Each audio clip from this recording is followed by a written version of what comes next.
വല്യച്ഛന് നമ്മൾ മാറണമെന്ന് ആഗ്രഹിക്കുന്നത്.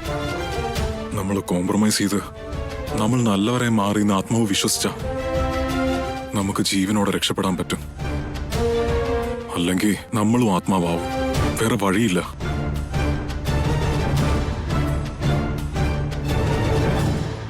തലമുറകളായി നമ്മുടെ വംശത്തെ വേട്ടയാടിക്കൊണ്ടിരുന്ന ശാപം ഇന്ന് ദേവനും വൈദേഹിയും കാരണം നീങ്ങിപ്പോയിരിക്കുന്ന കൗസല്യേ. ഇനി ബാക്കിയുള്ളത് വരുണും സുഹാസിനിയും.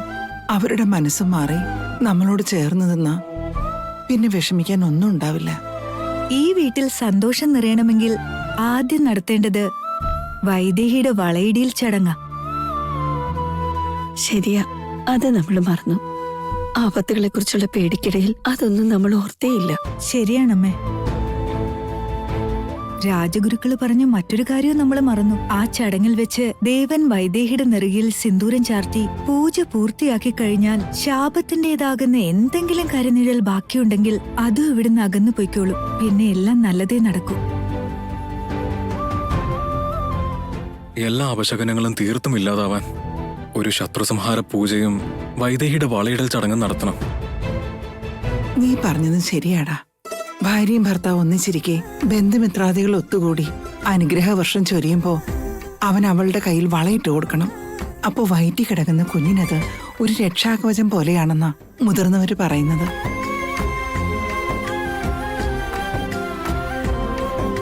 പക്ഷെ ദേവന്റെ ഈ അവസ്ഥയില് വൈദേഹിക്ക് സന്തോഷത്തോടെ ഈ ചടങ്ങിൽ പങ്കെടുക്കാൻ പറ്റുമോ?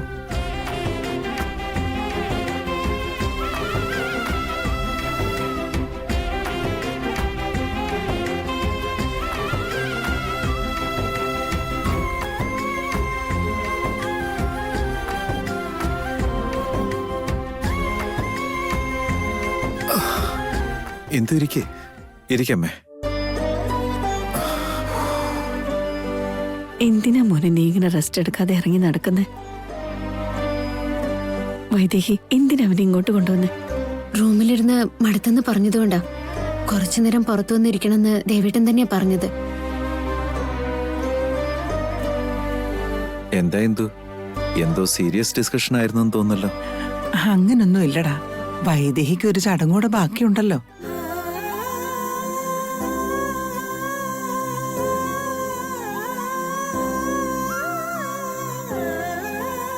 എനിക്കിനി എന്താ എന്തുമ്മേ? അതോ ഇപ്പോ? അതൊക്കെ കുറച്ച് കഴിഞ്ഞിട്ട് നമുക്ക് ചിന്തിച്ചാ പോരെ? ഇത് നിന്റെ വളയിടിയിൽ ചടങ്ങാ. അതൊക്കെ സമയത്ത് തന്നെ നടത്തണ്ടേ? അതാണ് നമ്മുടെ കുടുംബത്തിന് നല്ലത്. രാജഗുരു അവസാനം പറഞ്ഞത് എന്താ? എന്ത് ശാപവിമോചനം കിട്ടിയെങ്കിലും അതിന്റെ കരുനിഴലുകൾ ഏതെങ്കിലും ഒരു രൂപത്തിൽ എവിടെയെങ്കിലുമൊക്കെ കാണുമെന്നല്ലേ? അത് തീർത്തും മാറണമെങ്കിൽ ഇവിടെ ഇങ്ങനൊരു ചടങ്ങ് കൂടി നടക്കണം. അദ്ദേഹം പറഞ്ഞാൽ അത് അതേപടി നടക്കുമെന്ന് നിനക്കും അറിയാലോ. പക്ഷെ ഇങ്ങനൊരവസ്ഥയിൽ എങ്ങനെ അത് നടത്തുമെന്ന് ആലോചിക്കുന്നേ. ദേവന്റെ ആരോഗ്യം ഇനിയും ശരിയായിട്ടില്ലല്ലോ. അവൻ റെസ്റ്റ് എടുക്കേണ്ട സമയല്ലേ? ഈ അവസ്ഥയിൽ നമ്മൾ ഇതൊക്കെ... അത് സാരല്ല ഇത് വലിയ കാര്യമൊന്നുമല്ല. എന്റെ ആരോഗ്യത്തെ പറ്റി ചിന്തിക്കണ്ട. ആ സമയത്ത് വന്ന് എന്റെ വൈദേഹിയുടെ കയ്യിലൊരു വളയിട്ടാ എന്റെ പണി തീരുമല്ലോ. ശരിയാ എന്തുമ്മേ. നമ്മുടെ കുടുംബത്തിനത് നല്ലതാണെങ്കിൽ ആരോഗ്യത്തെക്കുറിച്ച് ചിന്തിക്കേണ്ട. നമുക്കതങ്ങ് നടത്താം. രാജഗുരുക്കള് തന്നെ ഇങ്ങനൊരു നിർദ്ദേശം മുന്നോട്ട് വെച്ചിട്ടുണ്ടെങ്കിൽ നമ്മൾ അശ്രദ്ധ കാണിക്കാൻ പാടില്ല. അതെന്തായാലും നടത്തണം. ഈ ചടങ്ങ് നമുക്ക് നടത്താം. എന്നാ പിന്നെ വൈകിക്കുന്ന എന്തിനാ? വേഗം തിരുമേനിയെ വിളിക്ക്. നല്ലൊരു മുഹൂർത്തം കുറിച്ചു തരാൻ പറയും. നമസ്കാരം തമ്പുരാട്ടി. നമസ്കാരം തിരുമേനി. എന്റെ കൊച്ചുമോളുടെ വളയിടിയിൽ ചടങ്ങുണ്ട്. ഏറ്റവും അടുത്തൊരു നല്ല മുഹൂർത്തം കുറിക്കണം. ഒരു മിനിറ്റ് ഒന്ന് നിൽക്കൂ. മറ്റന്നാൾ കാലത്ത് 10:36 നല്ലൊരു മുഹൂർത്തമുണ്ട്. അപ്പ നടത്തിക്കോളൂ. എന്നാ പിന്നെ അങ്ങനെ ആകട്ടെ. മറ്റന്നാളും നല്ലൊരു മുഹൂർത്തം ഉണ്ടത്രേ. മറ്റന്നാളോ? ഓർമ്മല്ലേ, ഈ പ്രാവശ്യം എല്ലാ ഏർപ്പാടുകളും നമ്മുടെ വക. ആയിക്കോട്ടെ.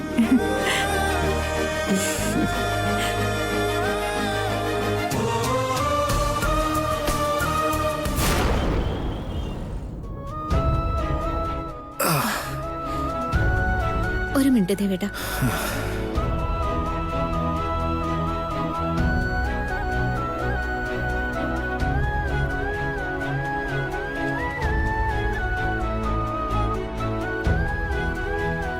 ദേവേട്ട, ഈ ഗുളിക ഒന്ന് കഴിച്ചേ.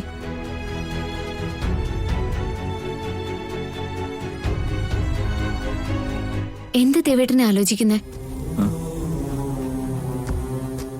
നിന്റെ വളയിടിയിൽ ചടങ്ങിനെ പറ്റിയാ. ഈ അവസ്ഥയിൽ അതൊക്കെ എന്തിനാണെന്നാണോ? അല്ല, വരാനിരിക്കുന്ന പ്രശ്നങ്ങൾ എന്തൊക്കെയാണെന്ന് ആലോചിക്കുകയായിരുന്നു. എനിക്ക് മനസ്സിലാവുന്നില്ല ദേവേട്ട. ഈ ചടങ്ങ് നടന്ന ഒപ്പം എല്ലാവരുടെ അനുഗ്രഹവും നിനക്ക് കിട്ടിയ ആ അനുഗ്രഹങ്ങളുടെ ബലത്തിൽ ആപത്തെല്ലാം അകന്നു പോകുന്നു, വീട്ടിൽ സന്തോഷം കളിയാടൂന്നല്ലേ പറഞ്ഞത്? അതെ ദേവേട്ട. പക്ഷെ അതിന് അങ്ങനെ എല്ലാവരുടെ അനുഗ്രഹവും കിട്ടണമെങ്കിൽ എത്ര കടമ്പകൾ കടക്കേണ്ടി വരും? ഇനിയും എന്ത് ആപത്തിനെയൊക്കെയാ നേരിടേണ്ടി വരുന്നതെന്ന് ആലോചിക്കുമ്പോൾ ഇനി ഒന്നിനെ കുറിച്ച് ആലോചിക്കേണ്ട കാര്യമില്ല ദേവ. ഇനി യാതൊരു ആപത്തും ഉണ്ടാവില്ല.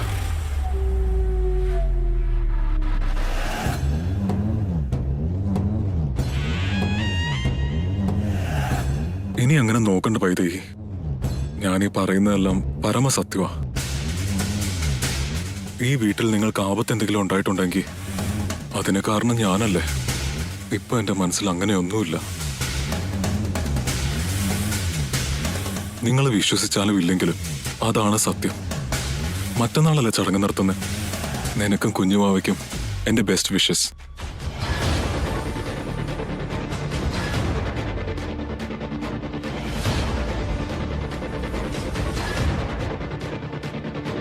ഈ ബലൂണിലുള്ള വിഷസ് എല്ലാം കാണുമ്പോ ഞാൻ മാറിയെന്ന് നിങ്ങൾക്ക് വിശ്വാസം ഉണ്ടാവണം.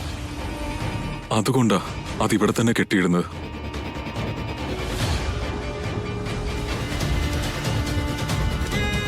പെട്ടെന്നെന്താ ഇവൻ ഇങ്ങനൊരു മാറ്റമെന്നായിരിക്കും നിങ്ങൾ വിചാരിക്കുന്നത്. കാരണം എനിക്ക് ജീവിക്കണം. വല്യച്ഛന്റെ ആത്മാവിന്റെ കയ്യിൽ അല്പായസിൽ എന്റെ ജീവൻ കളയാൻ എനിക്ക് താല്പര്യമില്ല. പകരം ഞാൻ മാറിയ ജീവനെങ്കിലും ബാക്കി കിട്ടും. അത് മാത്രമേ എന്റെ മനസ്സിലുള്ളൂ. ഞങ്ങളും ആഗ്രഹിച്ചത് നിന്റെ ഈ മാറ്റമാണ് വരും. ഇതൊക്കെ സത്യമാണെങ്കിൽ ഞങ്ങളും സന്തോഷിക്കുന്നു. പക്ഷേ ഇതിൽ എന്തെങ്കിലും കളങ്കം ഉണ്ടെങ്കിൽ, ഇതും ഒരു അഭിനയമാണെങ്കിൽ, നിങ്ങളുടെ അടുത്ത് അഭിനയിച്ച് നിങ്ങളെ കബളിപ്പിക്കാൻ പറ്റും. പക്ഷേ വല്യച്ഛന്റെ ആത്മാവിനെ കബളിപ്പിക്കാൻ പറ്റുമോ? നാളെ പ്രഥമയാ. വല്യച്ഛന്റെ ആത്മാവ് ബന്ധനത്തിൽ നിന്ന് പുറത്തു വരുന്ന ദിവസം. ഇനിയും ഞാൻ തകർത്തഭിനയിച്ച് നിങ്ങളെല്ലാം അപകടപ്പെടുത്താൻ ശ്രമിച്ച ക്ഷണം നേരത്തേക്ക് പോലും എന്നെ ജീവനോടെ വെറുതെ വിടില്ല. ഇനിയും നിങ്ങൾക്ക് എന്റെ വാക്കിൽ വിശ്വാസം ഇല്ലെങ്കിൽ ഒരു കാര്യം ചെയ്യാം. ഇത്രയും കാലം ഞാൻ ചെയ്തതെല്ലാം ഈ ആസ്തിക്കും രാജ്യപദവിക്കും വേണ്ടിയായിരുന്നില്ലേ? വല്യച്ഛൻ നിന്നെ രാജ്യപദവി ഏൽപ്പിച്ചെങ്കിലും ഞാനും അമ്മയെ അത് അംഗീകരിക്കാൻ തയ്യാറായില്ല. അതുകൊണ്ട് തന്നെ പൂർണ്ണ അധികാരത്തോടെ നിനക്ക് ആ പദവി കിട്ടിയിട്ടുമില്ല. ഇനി തൊട്ട് ഞങ്ങൾ നിനക്ക് തടസ്സമാവില്ല. നാളെ തന്നെ നിന്റെ രാജ്യാധികാരം, അക്ഷയപാത്രം ട്രസ്റ്റ് തുടങ്ങിയതിനെല്ലാത്തിനും വീട്ടിലെല്ലാവരും ഒറ്റക്കെട്ടായിട്ട് സമ്മതിക്കുന്നുവെന്ന് അനൗൺസും ചെയ്തേക്കാം.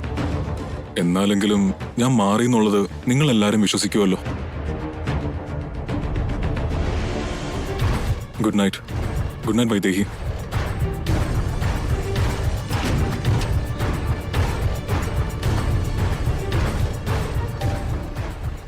ഇവനെന്തൊക്കെയാ പറഞ്ഞത്? ഇതൊക്കെ നേരാണോ? ഇവന് മാറ്റം ഉണ്ടായെന്ന് നമ്മളെങ്ങനെ വിശ്വസിക്കുക? ഇനി ചിലപ്പോ അച്ഛന്റെ ആത്മാവിനെ പേടിച്ച് അവൻ മാറിയതായിരിക്കോ? അതോ ഇനി അച്ഛന്റെ പേരും പറഞ്ഞ് മാറിയെന്ന് അവൻ നമ്മളെ ബോധിപ്പിക്കാൻ ശ്രമിക്കുന്നതാണോ? വരുൺ എന്നേ വരെ നമ്മുടെ മുന്നിൽ വന്നിട്ട് ഇങ്ങനെയൊന്നും പറഞ്ഞിട്ടില്ലല്ലോ ദേവേട്ട. അവന് ശരിക്കും മാറ്റം ഉണ്ടായിട്ടുണ്ടെങ്കിൽ, ഈ കുടുംബത്തിന്റെ സന്തോഷം ആഗ്രഹിക്കുന്നുണ്ടെങ്കിൽ അവൻ ആഗ്രഹിച്ചത് കൊടുക്കാം. അതല്ല വൈദേഹി, അവനെ അങ്ങനെ കണ്ണടച്ച് വിശ്വസിക്കാൻ പറ്റില്ല. അതുകൊണ്ടല്ലേ ദേവേട്ട അവന്റെ ആഗ്രഹം എന്താന്ന് വെച്ചാ അത് നടത്തി കൊടുക്കാന്ന് പറഞ്ഞത്. നല്ലതിനെങ്കിൽ നല്ലതിന്, ചീത്തയെങ്കിൽ ചീത്തയ്ക്ക്. ഒന്ന് ശ്രമിച്ചു നോക്കിക്കൂടെ? ഇതിലെ യാഥാർത്ഥ്യം മനസ്സിലാക്കാനും വലിയ പാടൊന്നുമില്ല. കുഞ്ഞുവാവ എന്തായാലും പറയുമല്ലോ. അത് ശരിയാ. കുഞ്ഞാവേ അത് പറയാതിരിക്കില്ല. പിന്നെ പേടിക്കേണ്ട കാര്യമില്ലല്ലോ. വരുണിന് അങ്ങനെ ശരിക്കും മാറ്റം ഉണ്ടായതാണെങ്കിൽ അത് നല്ലതാ. മറിച്ച് ഇത് അവന്റെ അഭ്യാസമാണെങ്കിൽ, മറ്റൊരാപത്ത് കൂടി ഉണ്ടാക്കാനാണ് അവൻ ശ്രമിക്കുന്നതെങ്കിൽ പിന്നീട് ഒരു ക്ഷമയുണ്ടാവില്ല.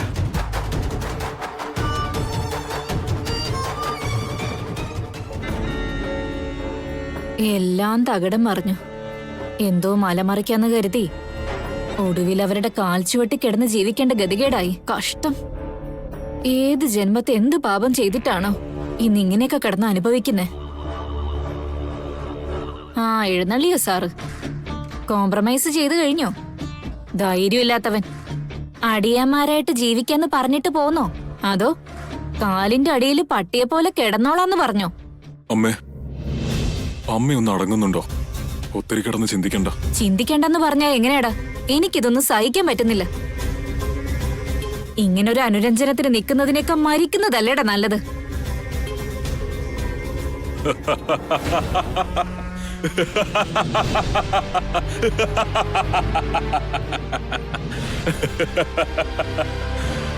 എന്തിനാടാ വട്ടുപിടിച്ചതുപോലെ അട്ടഹസിക്കുന്നേ?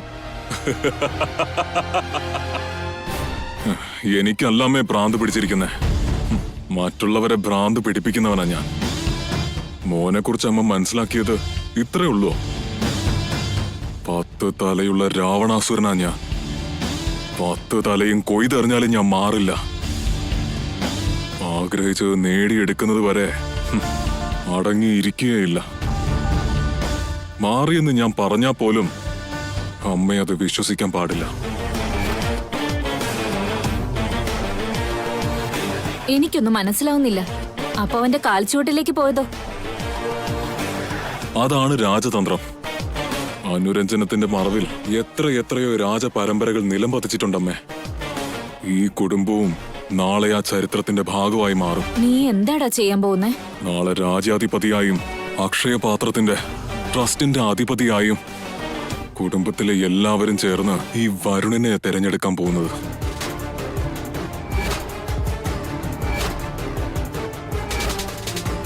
നിന്നെ അവരെല്ലാം കൂടി രാജാവാക്കുമെന്നോ? അതും ഇവിടെ ഉള്ളവര്. സംശയമില്ല, നിന്റെ തലയ്ക്ക് എന്തോ പറ്റിയിട്ടുണ്ട്. അതൊന്നും സ്വപ്നത്തിൽ പോലും നടക്കാൻ പോകുന്നില്ല. തട്ടിപ്പറിച്ച മാത്രമേ അത് കിട്ടൂ. ആരും അതെടുത്ത് നിന്റെ കൈ തരാൻ പോകുന്നില്ല. ചിലതൊക്കെ തട്ടിപ്പറിക്കാൻ ശ്രമിച്ചാ കിട്ടിയെന്ന് വരില്ലമ്മേ. അവരായിട്ട് നമ്മുടെ മുമ്പിൽ കൊണ്ടുവന്ന് സമർപ്പിക്കണം. അത് നടക്കില്ലടാ. അവർക്കൊരിക്കലും അതിനുള്ള മനസ്സ് വരില്ല. നീ പകൽക്കിനാവ് കണ്ടിട്ട് കാര്യമില്ല.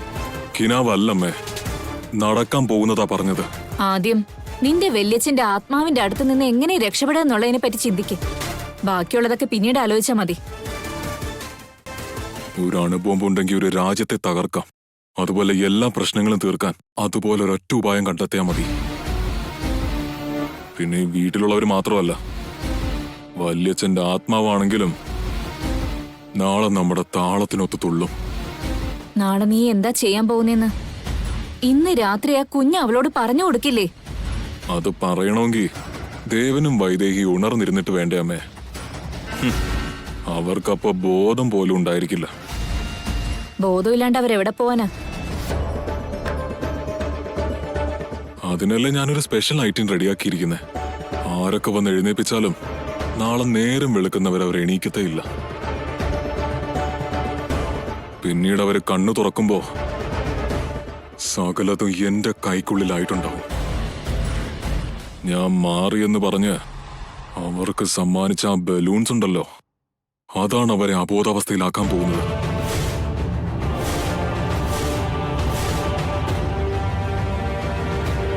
ബലൂണും വെച്ച് എന്ത് ചെയ്യാനാടാ?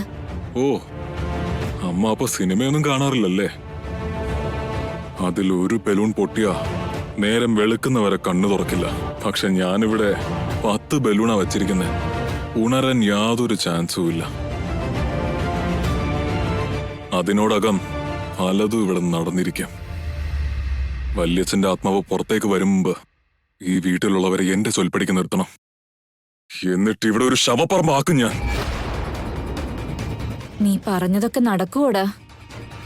100% നടക്കൂ അമ്മേ. എന്നെ വേണ്ടെന്ന് വെച്ച് പോയ ഊർമിള വീണ്ടും എന്റെ കാൽ ചുവട്ടിലെത്തണം. കെട്ടിയവനെ കാല് കിട്ടിയോണ്ടല്ലേ എന്നെ അവള് ചവിട്ടി പുറത്താക്കി. ഇപ്പോ വീണ്ടും ആ ഭർത്താവ് ചക്രക്കസേരയിൽ ഇരിക്കേണ്ട അവസ്ഥയുണ്ടായാലോ? ഇങ്ങനെ ഇവർക്ക് മാത്രമല്ല, ഓരോരുത്തർക്കും ഞാൻ കരുതി വെച്ചിട്ടുണ്ട്.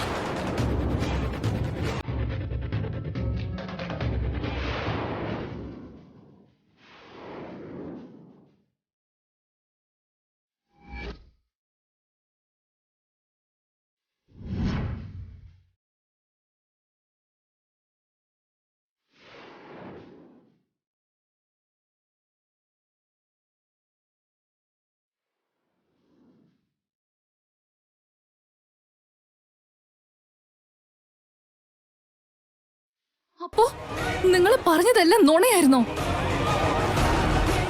എന്തൊക്കെ ദ്രോഹങ്ങൾ നിങ്ങൾ ചെയ്യാൻ പോന്നെ? ഏയ്, മിണ്ടി പോരുത്. ഈ സത്യം നിന്നോട് കൂടി ഇല്ലാതാവണമെങ്കിൽ നിന്നെ ഇവിടുന്ന് താഴെ തള്ളിയിട്ട് നിന്റെ വാ ഇല്ലാതാക്കണം. പക്ഷെ നാളെ ഞാൻ രാജാവായ ശേഷം എന്റെ തൊട്ടടുത്ത് നീയും ഉണ്ടാവണ്ടേ? അതുകൊണ്ട് തൽക്കാലം നിന്നെ ജീവനോടെ വിടുക. വാ തുറന്നാ കൊന്നുകളഞ്ഞ അനുസരിച്ചാ നിനക്ക് കൊള്ളാം, അല്ലെങ്കിൽ നീ ഇവിടെ തീരും. എടാ, ഇനി എന്തിനാടി ദരിദ്രവാസി? അവളെ അങ്ങ് കൊന്നുകളേടാ. വേണ്ടമ്മേ, എനിക്കൊരു അനന്തരാവകാശി ഉണ്ടാവണമെങ്കിൽ ഇവള് ജീവനോടെ ഉണ്ടാവണം. അതിനു മുമ്പ് ഇവള് നമ്മുടെ ജീവനെടുക്കുന്ന തോന്നുന്നേ. ഇവളെ വിട്ട ഇവളെ താഴെ ചെന്ന് അവരോട് എല്ലാ കാര്യവും പറഞ്ഞു കൊടുക്കും. അതിന് അവസരം ഉണ്ടായിട്ട് വേണ്ടേ? അത്രയ്ക്ക് ബുദ്ധിയില്ലാത്തവനല്ല. വൈദേഹിയും ദേവനും അബോധാവസ്ഥയിൽ കിടക്കുന്നത് പോലെ നമ്മുടെ പണി കഴിയുന്നവരെ ഇവളും ഇവിടെ തന്നെ അനങ്ങാതെ കിടക്കണം. നടക്കടി, നടക്കാൻ പോ. വസുമതി, ഇതെല്ലാം നമ്മുടെ നല്ലതിന് വേണ്ടിയാ ചെയ്യുന്നേ. ആ തുറക്കാതെ ഇവിടെ ഇരുന്നോളണം, മനസ്സിലായല്ലോ? നീ മിണ്ടാതിരുന്നാ നിനക്ക് കൊള്ളാം. പ്ലീസ് ഒന്ന് സഹകരിക്കുക. അമ്മ വാ, വസു പ്ലീസ് കോപ്പറേറ്റ് ചെയ്യൂ.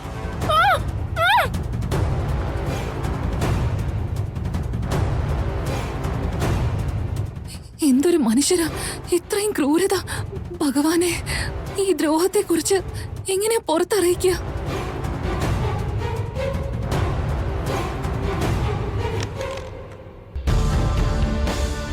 വരുണിനെ വിശ്വസിക്കാൻ കൊള്ളില്ല വൈദേഹി.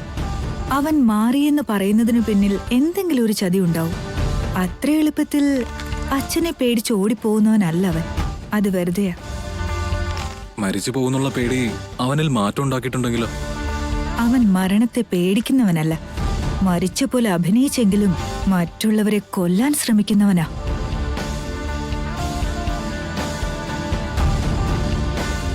അച്ഛന്റെ ആത്മാവ് അവരിൽ ആവാഹിച്ച് കഴുത്തിൽ കത്തിവെച്ച് പേടിപ്പിച്ചാൽ പോലും സത്യം പറയാണ്ട് അവിടെ നൂറിപ്പോരുമെന്നല്ലാതെ മാറ്റം ഉണ്ടാവില്ല.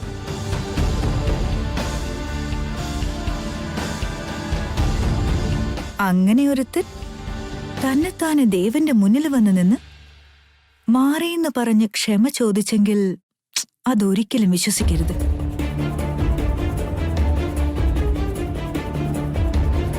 അടുത്ത പ്ലാൻ എന്താന്ന് ആർക്കറിയാം? എനിക്ക് എന്തൊക്കെയോ പേടി തോന്നുന്നു. പേടിക്കുന്നത് എന്തിനാ എടുത്തി?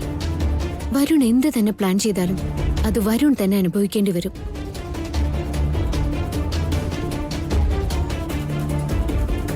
അതെ എഴുതി, അവരെന്ത് കുതന്ത്രം ചിന്തിച്ചാലും എന്റെ കുഞ്ഞുവാവ എന്നോടത് ഉറപ്പായിട്ടും പറയും. പിന്നെ എന്തിനാ പേടിക്കുന്നേ? എന്നാലും വൈദേഹി, എടുത്തേ, ഒത്തിരി ഒന്നും ചിന്തിക്കണ്ട.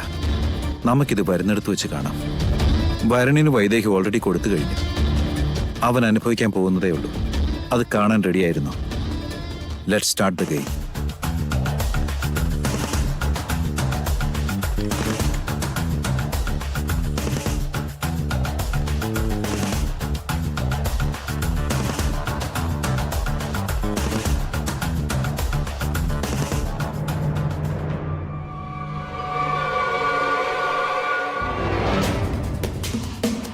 ഇതെന്താ അകത്തിരിക്കുന്നതിന് പകരം പുറത്തു വന്നിരിക്കുന്നേ? ശരിയാണല്ലോ, നിന്റെ പ്ലാൻ പൊളിഞ്ഞു. അബോധാവസ്ഥയിലാവോന്ന് പറഞ്ഞിട്ട് ഇവരൊക്കെ കൂടി ഇവിടെ ഇരുന്ന് ക്യാരംസ് കളിക്കുവാണല്ലോ. എത്ര നേരം കളിക്കുമേ? ഉറക്കം വരുമ്പോ എണീറ്റ് പോയിക്കോളും. അകത്തോട്ട് കയറിയതും പണി കിട്ടുകയും ചെയ്യും. അപ്പോ ആ ബലൂൺസ് പൊട്ടിച്ച് നമുക്ക് നമ്മുടെ കളി തുടങ്ങാം. ഇവരെത്രയും പെട്ടെന്ന് റൂമിൽ പോയി കിടക്കണം, അത്രയല്ലേ ഉള്ളൂ. അതിനുള്ള പണി ഒപ്പിക്കാം. ഉം. ക്യാരംസ് കളിക്കുവാണോ ഈ പാതിരാത്രിക്ക്? നിങ്ങൾക്ക് നേരവും കാലമൊന്നുമില്ലേ? ഈ സമയത്താണോ ഉറക്കൊളിച്ചിരുന്ന് കളിക്കുക? ഉറക്കം വന്നാലല്ലേ ഉറങ്ങാൻ പറ്റൂ ചെറിയമ്മേ. ഇപ്പൊ എന്താ ഞങ്ങള് കളിക്കുന്നത് നിങ്ങളുടെ കളിക്ക് തടസ്സമാവുന്നുണ്ടോ? ഞങ്ങൾ എന്ത് കളിക്കുന്നു? എന്തെന്ന് ഊർമിള പറയുന്നേ? ദേവന്റെ ആരോഗ്യാവസ്ഥ അറിയാലോ. അവൻ സമയത്ത് കിടന്ന് ഉറങ്ങണം, അല്ലാതെ ഇങ്ങനെ ഉറക്കൊളിച്ച് കളിക്കുകയല്ല വേണ്ടേ.